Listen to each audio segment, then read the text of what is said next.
Welcome, Aquarius, to your mid-November reading. And remember, this is a general reading, so it may or may not resonate with your situation. If you are interested in getting a reading for your specific situation, you can book through my Etsy shop directly, or you can reach out to me by email. Both are in the description box. Okay, let's see what you guys got going on, Aquarius. Six of Swords, boundaries. Three of Cups, friendship. Four of Swords, recuperation, healing. The Emperor. You know, the Emperor and the Hermit were popping out at the bottom of the deck as I was doing the pre-shuffle for you guys.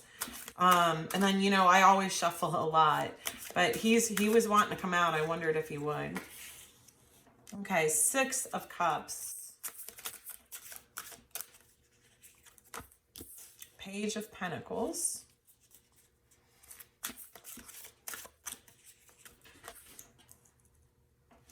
Three of Swords.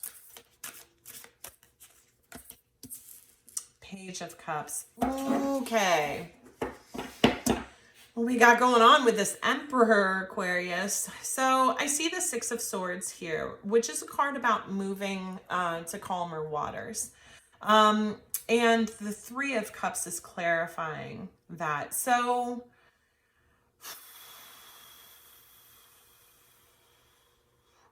I'm wondering if this is a situation where you guys were friends, and then it got complicated, or if this was a relationship and the moving to calmer waters is kind of saying like, well, let's be friends for right now. But there's some situation in the past here, a dynamic between two people that they decided wasn't working. But, you know, there is a strong, like, foundation of friendship here, okay? You guys work well in terms of the mechanics of the friendship aspect of this relationship.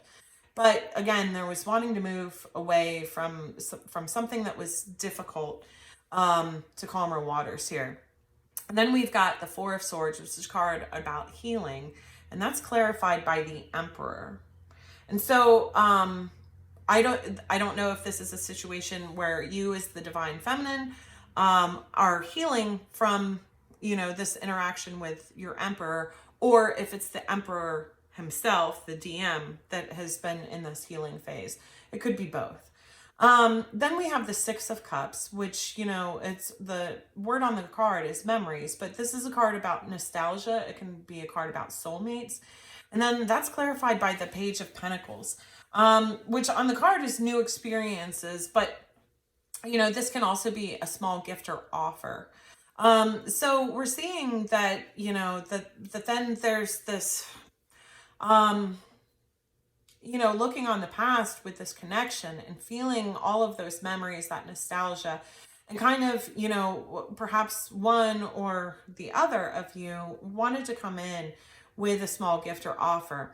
But, you know, then we've got the Three of Swords here, which is, you know, a card about heartbreak. And it can also indicate third parties, potentially. It depends on the situation, of course. But, you know, so I'm seeing a Page of Pentacles and a Page of Cups. And I kind of feel like this is the same, that the person wants to come in with this gift and an apology for the heartbreak of the past as well. And it looks like that's been after some time of going through this healing period. I kind of want to get just another card for you guys. I just messed all these up, but you guys get it. You know the story so far. Okay, the King of Wands. Temperance. That's an interesting contrast. You know, King of Wands is usually a passionate king.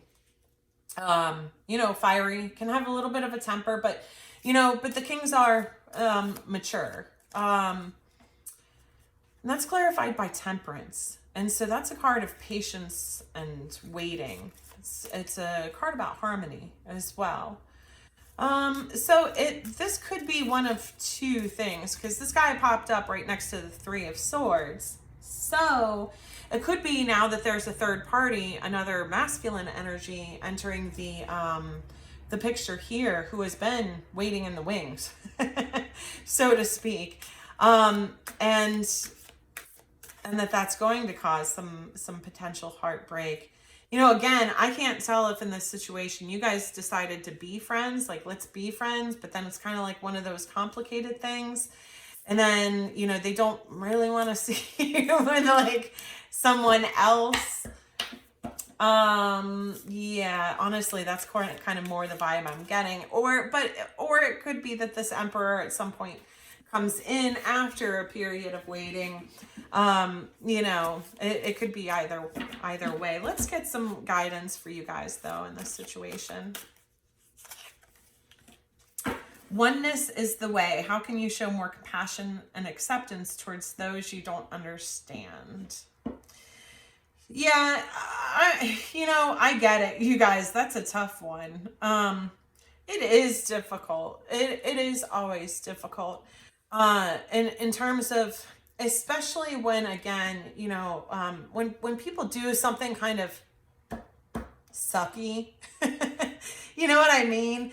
Like they tend not to then go and explain it because they don't want to revisit it. Like it probably wasn't their best moment to begin with, or they could have just had bad intentions, and, you know, talking about it would be them admitting that they had bad intentions, or, you know, whatever. And so often we're left without answers when stuff like that happens because nobody wants to explain it, right? And so we can tend to tell ourselves stories though that make that kind of thing that doesn't make sense, right? So we weave a story around it, a narrative about like who they are. And, you know, I get it, because I think we all naturally do that, because as humans, we're trying to make sense of everything around us, right?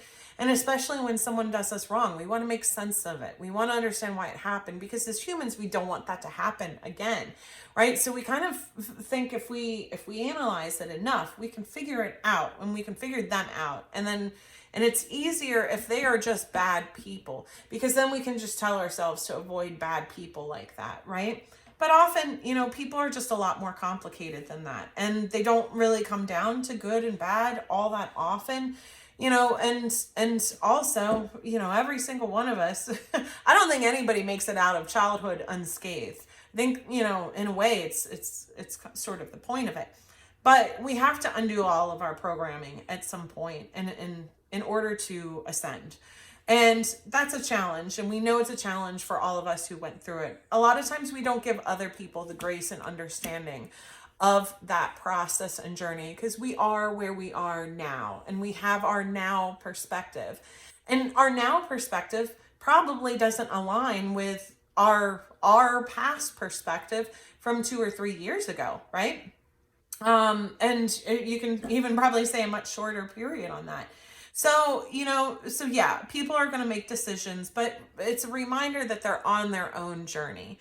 And that's usually the best that I can do for myself in terms of when I'm really, really frustrated by someone's actions or behavior. I really just try and remind myself they're on their own journey. This is what their journey looks like for them. But I have a choice, right? I have a choice to be a part of it or not. Sorry, you guys, I feel like this reading is going a little bit longer, and I didn't intend it to. Great awakening. Walk in your truth. Stand firm in your light. How can you trust yourself more? And I think, you know, that's the part B of this message. And look at this, 42 and 21. And so it's like, you know, it's the double, it's opposite sides of the same coin. Do you see what I mean? And that's what I was about to say is, again, you know, this person is on their own journey and you're also on your own journey. And so, you know, so focus on that. Focus on trusting yourself more and giving yourself the grace, right? If you go and give this person some grace, and understanding for something that you didn't understand, and just say that's part of their journey, just remember to give yourself that same grace as well, to give it to yourself. Do you see what I mean? Because we're all going to make mistakes, as that's how we learn, that's how we go through, and that's how we grow. And so, you're going to make mistakes today or tomorrow or next week that don't resonate with you, 2 or 3 years from now. And that's okay, because that's how we go. That's our path and our journey. Okay. Let me get one of these. Ooh, oh, okay. Taurus. Trust, patience, and sensuality. Again, to trust the process, to trust the journey, to have patience with yourself, to try your best, to have patience with others, right? And a lot of times we do focus on the very, wide and light and, the highest levels of this. But remember that sensuality is a part of that high energy as well. There are many ways in which, our society has sort of toxified sensuality and sexuality, but there's always learning within that too, about what kind of shame that we might hold, or, sort of resistance to accepting all the sensual parts of ourselves. Even if you don't look a certain way or act a certain way or whatever, we all have an innate brand of sensuality within us that we can uncover and explore, right? So that may be a message for someone as well. Taurians are good at that. Okay, I think I'm going to leave it at that, guys. And if this did resonate with you, please don't forget to like, comment, and subscribe. I'll see you guys again soon, Aquarius. Thank you.